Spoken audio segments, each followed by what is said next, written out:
Samir, we caught some amazing fish last week, huh? Yeah, it's been a really, really cool experience. We've been ever so lucky, but then I hesitate to use the word lucky because we have tried really, really hard. We've tried really hard. And we did put the effort in to track them down. In the end, we found a group of fish that are all really, really good average size with some monsters in between. So there's still a chance yet to catch a really, really big one. In our big fish bait. But we still have 2 in the slinger. Yeah, we've got to sort those out shortly, yeah. Hey, you told me the story. You moved here 5 years ago. Yeah. And you started your guiding services. What kind of service do you now currently offer? So yeah, it was kind of a way really for us initially just to fund like the repairing of and renovation of our house. But as time's gone on, I've really, really enjoyed it. I like spending time with other anglers and stuff. So we kind of decided to make it like almost like a full-time business now. So operating in the spring and autumn, we do 2 levels of trip. So we do one where you'd fly into like Sevilla or Madrid airport. We go and pick you up. We supply all the equipment except for the alarms and the reels and your sleeping bag. We put you on the lake. We give you some bait to get started with. We give you the up-to-date information where we know where the fish are, what's been happening, who's been catching what. And then like through the week, if you need some shopping, groceries, we go and do the shopping. You know, if you need some batteries, we change the batteries. If you need to move place. If you catch a really big one, I come out and take some sick photos for you. And when it's all done, we take you back to the airport. Yeah, and because you fish it yourself, you also have the spot-on information all the time, huh? Yeah, so I've got a lot of local friends as well, which is handy. So the information is always up to date. I'm always fishing. I also do like a second level of guided service as well. So which is like the VIP one for the guys who like want to chill a whole 8 nights together. So I pick them up from the airport the same. They only have to bring their clothes, that's it. Everything else is included, all the terminal tackle.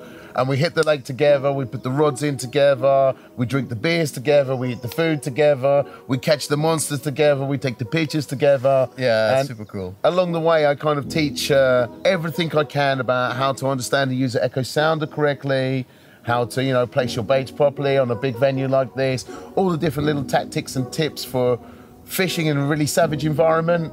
And we really get the guys up to speed, and even if they want to learn a bit about photography as well, we do that. So everything's included. Whatever you want to know, you can ask me during the 8 nights. Yeah, and the fishing can be really tough here, huh? The fishing can be tough. So now we're lucky because the water's smooth and the sun is shining and everything's well. The conditions are absolutely perfect this week. We have been blessed. It is a difficult lake normally. I know from this video it's going to look like it's not difficult, but normally the lake fishes really, really hard. But we do always manage to scrape the clients over the line. I don't think last year anybody went home without a 20 kilo, you know, and from a wild and savage place like this, that's really something. When the you don't get any warranties in the No, there's no warranties, mate. There's no warranties in But fishing. what the warranty you do get is that I'm going to try my absolute hardest to the very end to catch a client. I know, because when we were fishing another spot, you were flying your drone all over the other side, and driving to the other side of Orlando can take you up to an hour or so. Yeah. Just to give you the update information, you know, so you guys can make the decision whether you want to move or not. And that's all a part of the job, man. You know, it's been a great week this week. Yeah, oh man, it's been so amazing. Like I had literally so much fun. And like we're like self-sustainable fishermen. Yeah. So we can do our own stuff. Yeah. But your help was like excellent. Oh, it got thanks, us right off the mark. First night fish, second night fish, all the times moving around, like jumping on the boats. That's it. It was kind of hard. Yeah. And physically hard work, but like, all made the effort. Mate, but for me, I think you guys have been really, really good.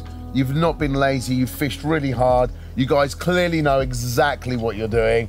And it's been really fun fishing with you. Just giving you that little bit of extra information and local knowledge so you can get the most out of your session. It's been a pleasure for me. So yeah, excellent. So anybody who wants to ever go to Orellana, contact this guy via DM. And we get you hooked up and out on the lake fishing.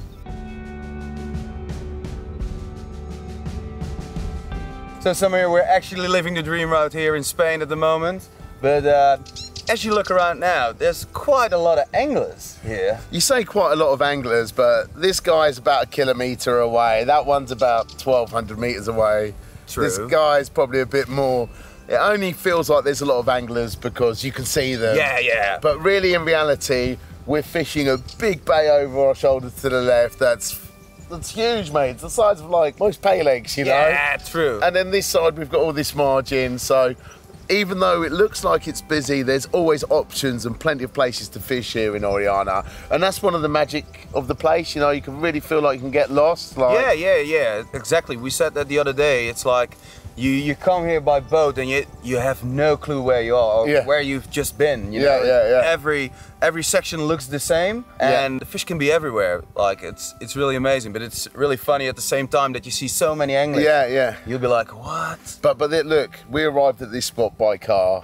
By boat, sorry. By boat, And all these people over here, they've arrived by car. Yeah. So this is kind of an indication, like. That's the difference already. Yeah. And to be honest, the Spanish anglers are pretty friendly. They're not really like it is in France, you know, when you go on a lake, you feel like it's a little bit hostile sometimes from the locals and that. You never get that feeling in Spain, like. But don't you think like the French attitude is because of all the movies we make? It could be to a degree. Like, to be honest, Spain's a long way away from the rest of Europe, like the carp fishing countries like Germany, you know, the Netherlands and Britain. So we see less tourists and foreigners here, but it's really quite difficult to get here as well. It's a long drive, like 20 odd hours from Holland. Yeah, and the license is really hard to get as well. No, license is really hard to get, but I know a man who can fix that. Yeah, that's great. But if you see like the difference as well, like everybody goes to France because there's big fish, but there's big fish in Germany as well. Yeah, of but course. the license in Germany is impossible.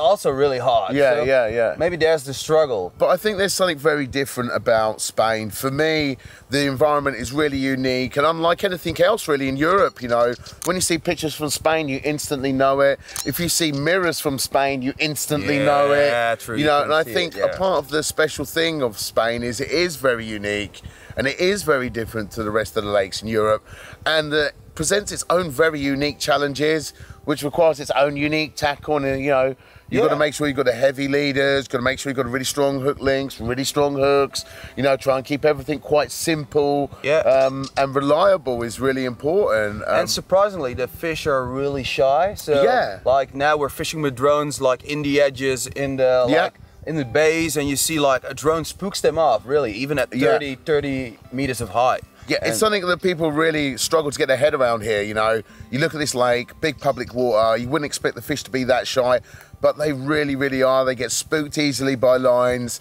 they get spooked easily by boat traffic. Like, I've turned up in areas and there's been like 500-600 fish on the drone, and by the time I've got the last rod out, there's maybe 50 at most, you know. And the next morning, all gone, like, and that's just from putting my rods out. So it's really important to be quite quiet here. It's important also to spread the rods out down the bank, you know, not have on a pod with all your lines really close together, as that almost is the kiss of death here. Yeah, I reckon a few guys also think like, oh man, why would you put like 200 meters inside each rod? And you'll be like, you'll be running like crazy, but it's the best way to get it's good for the fitness as well. It's good to be fit as well, but it also, I think, gets the most out of the fishing as well, in the bays and behind the weeds. Mate, if we'd had all our rods together in a row and spread them out, there's no way we would have caught and landed as many fish as we did. We would have lost them in the weed if we'd got the bites at all. And you know, baiting here is another thing as well. You think a big lake, and you've seen this week, the baiting. Like the small amount of bait, the bigger the fish. Yeah, that's crazy. As soon as I got in this lake, I was like, I might just make one big spot, spot full of bait, like attract as many carp as possible. Let a feeding frenzy go crazy. But it's not like that. It's not like that. Yeah. When I first came to Spain, you know, I did that quite a lot with no success. And if I'm really, really honest, it's going to sound really wild. My most successful springs angling, the most 50s I had was on white single pop-ups. Yeah. It's just wild, eh? Well, no bait. Let's remember that. But we just had two beautiful fish, and I reckon the rod can go like any moment. Yeah. The sun is coming out. The fish are in the margin around here, and so we've caught them deep last night and this morning. Yesterday we caught them all in the shallows. But I think as the sun comes out, we're going to see the carp migrate from the edge, from the deeper water into the edge, and I reckon those rods are going to come into play. So I'm hoping for one more fish before I have to go home. But yeah, happy days, mate. I want to thank you all. Oh, mate, you're welcome. It's been an absolute pleasure. It was fun. We had a few It's really been great, mate. Fish. Like, you and William are really good anglers. It's been really fun fishing with you guys. I've enjoyed every moment. Thanks, mate.